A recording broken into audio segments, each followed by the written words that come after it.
dari awal gitu. Jadi dari sisi proses perencanaan saja program ini adalah bermasalah. Nah, oleh sebab itu peran kami kedua adalah memberikan masukan kepada Pak Gubernur agar program ini disempurnakan. Kalau rekomendasi kita adalah dihentikan sementara. Dihenti sementara sampai ada evaluasi. Itu satu hal, Mas Fadli. Ketagihan kok mereka. Kita lihat negara-negara lain memuji apa program yang ada di Indonesia ini, khususnya yang lagi dikerjakan KDM ini. Ada salah satu negara, Islandia. Dia sangat bangga dengan kita. Kenapa kita orang Indonesia sendiri tidak bangga dengan program-program bangsa kita sendiri? Yang saya hormati ibu-ibu sebagai pimpinan KPAI, pimpinan Komisi 13, rekan-rekan anggota DPR Komisi 13.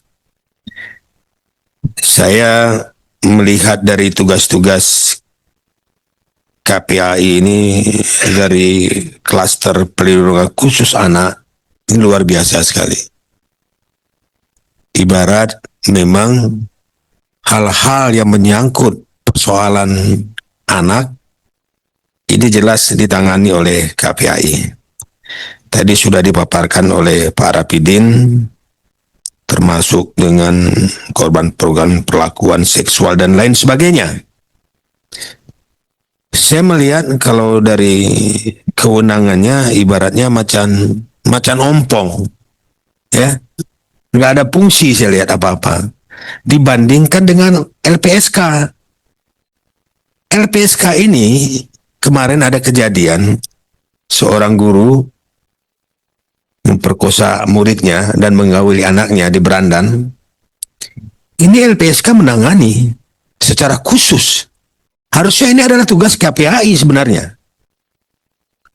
Mereka diberi hak prosedural. Mereka diberi bantuan rehabilitasi, psikologi, dan fasilitas restitusi. Diberikan kompensasi uang malahan kepada anak korban tersebut. Padahal itu adalah lembaga perlindungan saksi dan korban. Kalau kita lihat di sini, menyangkut KPAI ini kepanjangannya Komisi Perlindungan Anak Indonesia. Tetapi kenapa lebih menyentuh lagi LPSK memberikan kontribusi kepada anak tersebut? Ini menjadi pertanyaan juga ini. Apa tugas-tugas KPAI juga? Saya juga di daerah tidak ada menyentuh kok dengan masyarakat yang menjadi korban khusus untuk anak-anak. Makanya kalau bisa ini Bu, kita revisi lah ini undang-undangnya. Agar KPAI ini lebih dominan daripada LPSK yang memberi santunan kepada korban tersebut daripada KPAI ini. Nggak ada apa-apanya. Jadi kita jangan menuntut terlalu besar kalau memang ini tidak kita revisi. Ini dari kunci dari segala-galanya. Saya rasa program-programnya Ibu sampaikan ini hanya barangkali sosialisasi saja, menyampaikan kepada masyarakat, menyampaikan kepada korban, tapi tidak lanjutnya tidak ada apa-apanya. Mungkin itu pimpinan yang dapat saya sampaikan. Terima kasih. Assalamualaikum warahmatullahi wabarakatuh.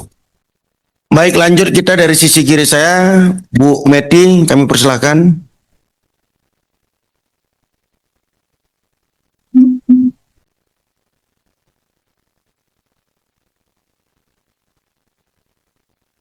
Bismillahirrahmanirrahim. Assalamualaikum warahmatullahi wabarakatuh. Terima kasih pimpinan dan selamat pagi Ibu KPAI bersama dengan para pelindungan anak. Alhamdulillah siang ini kita bertemu sama-sama untuk membahas mengenai KPAI ya, dan ini pimpinan kesempatan bagi kami ya untuk, kalau tadi curhat, saya sekarang ingin memberikan data dan informasi ya. Baru saja saya menerima juga berita mengenai anak yang masih SMA tertangkap Densus 88 karena terkena teroris ya. Ini sangat menyedihkan sekali ya. Dan harapan adanya KPAI ini tentunya bagi legislator perempuan itu merupakan harapan besar. Kalau tadi di pemaparannya sangat excited bagi saya ya mengenai KPAI dengan program-programnya, walaupun dengan tantangan anggaran yang cukup minim ya. Harapan kami ya, KPAI ini dengan program-programnya tadi sudah disampaikan, adanya daycare, panti asuhan, pondok pesantren dan sebagainya, tetapi Bu, saya belum melihat cakupannya secara luas di wilayah-wilayah yang ada di wilayah timur khususnya. Nah, ini KPAI sebagai lembaga independen yang bertugas mengawasi pelaksanaan perlindungan pemenuhan hak, selalu saya mendengar dan menerima pengaduan begitu banyak ya. Di antaranya 2057 kasus, dan sepanjang tahun 2024 ini kasus ya yang paling banyak itu mencakup kekerasan seksual ya. Ini ada beberapa yang ingin saya soroti Pak Ketua. Mungkin yang pertama mengenai kekerasan terhadap anak ya. Ini sering terjadi, saya lihat ya, anak-anak yang khususnya orang tuanya banyak kerja di luaran ya, terutama di area pasar yang saya saksikan sendiri. Ketika saya turun ke lapangan, itu setiap pagi tuh anak-anak mereka disabetin sama sabuk orang tuanya. Kenapa tidak mau sekolah gitu. Jadi dengan harapan saya dengan peristiwa seperti itu, butuh KPAI untuk bekerja sama dengan pemberdayaan perempuan, karena hadirnya KPAI ini tentunya bagi perempuan-perempuan di Indonesia cukup harapan besar ya, terutama tadi ya perlindungan anak. Dan saya juga mendapatkan berita lagi yang menyedihkan ya, ada anak yang sekolah SMA ya, itu pertama kerja sebagai mengolah kecantikan, ternyata digiring lagi ke Kamboja dan akhirnya di sana dipaksa untuk mengoperasi judi online ya.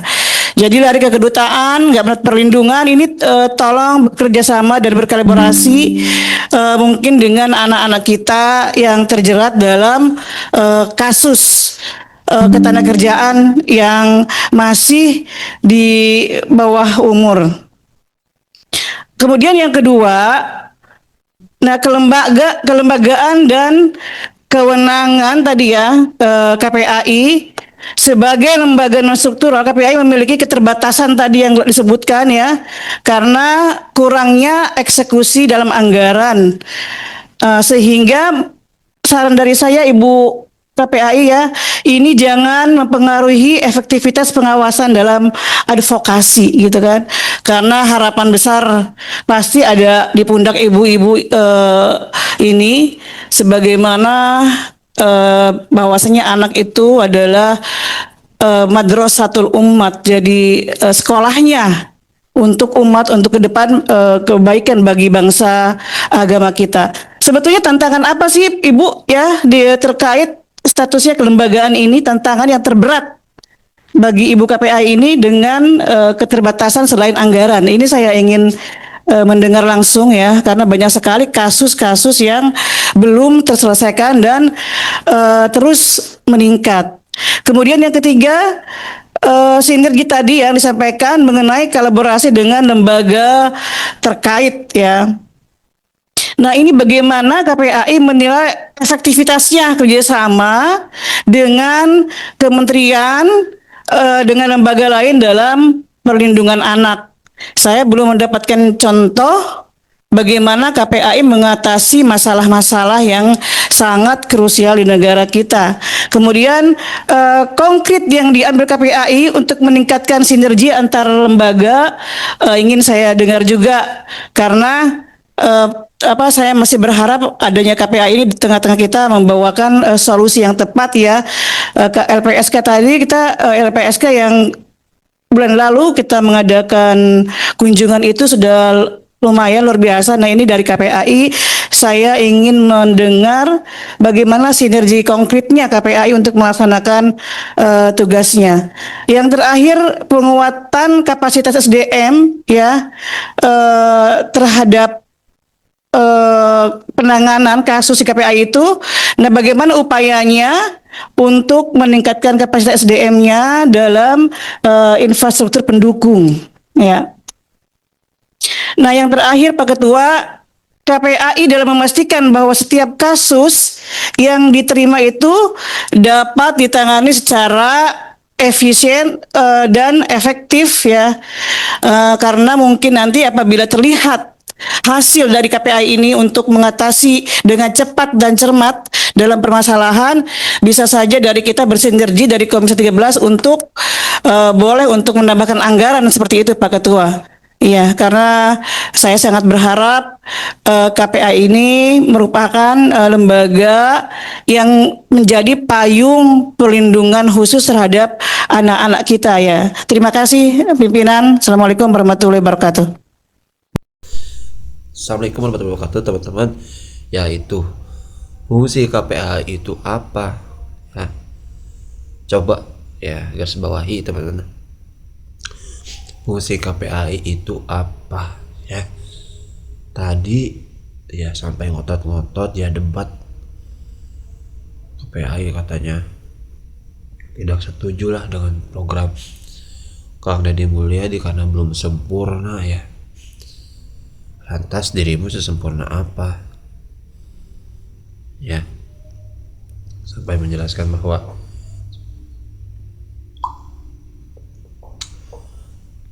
program seperti itu yang membawa anak ke barak militer adalah ya program kurang efektif ya. Ngapain sih harus dibawa ke barak militer ya? Yang diperbaiki itu ya mungkin dari lingkungannya katanya, terus dari tokoh-tokoh agamanya. Buat apa cina dibawa ke barak militer ya? Padahal di barak militer pun yang dididik keagamaan juga ada ya, nasionalismenya ada ya. Tapi inilah negara kita, orang benar malah dikritik, orang salah malah dibiarkan. Itu negara kita tuh seperti itu teman-teman. Kalau emang benar mah ya didukung ya, karena program baik. Bahkan negara lain pun ya ada yang iri gitu dengan Kang Deddy Mulyadi, kok bisa menjalankan seperti itu. Ini warganya sendiri ya, seorang KPAI, seorang lembaga KPAI malah seperti itu. Sedangkan dia sendiri ya fungsinya apa? Mengawasi doang mah bisa semua orang ya. Kasus-kasus di mana-mana, kasus anak di mana-mana, kemana kamu? Di mana kinerja kamu? Kok diem? Anak-anak di pesantren di apa? Ya Allah, kenapa kamu diem? Sedangkan orang baik dikritik. Pikir pakai logika ya. Apa tugas kamu KPAI? Sampai ngotot-ngotot seperti itu, gak malu kamu? Kamu gak malu? Kerja kamu apa itu KPAI? Malu dong kamu seperti itu ya. Bisanya cuman ngebacot doang. Buktikan bacotanmu, buktikan dengan kinerja nyatamu, bukan hanya modal bacot ya. Sedangkan kinerja nol. Sosokan kritik Kang Deddy ya, sosokan katanya salah semua itu Kang Deddy, kinerjanya berlebihan katanya, sampai bawa-bawa kisah zaman dulu, dulu di Jakarta pernah melakukan program seperti itu tapi nggak efektif, malah membuat kejahatan makin meningkat. Seperti itu katanya. Woi, beda coy. Dulu seperti apa yang dilakukan di Jakarta? Apakah dididik dengan ilmu agama? Apakah dididik dengan para ustadz yang di baraknya? Atau cuman didiemin di barak terus gak diapa-apain? Ya, dan itu pun belum tahu buktinya, belum ada buktinya. Mana videonya? Kalau emang dulu pernah seperti itu, ya, jangan sama-samakan kinerja Kang Dede dengan yang sebelumnya. Ya. Mana buktinya? Jangan modal ngebacot doang tapi kinerja nol, ya. Di mana fungsimu? Di mana KPI? Tunjukkan fungsimu di mana, ya. Modal bacot doang.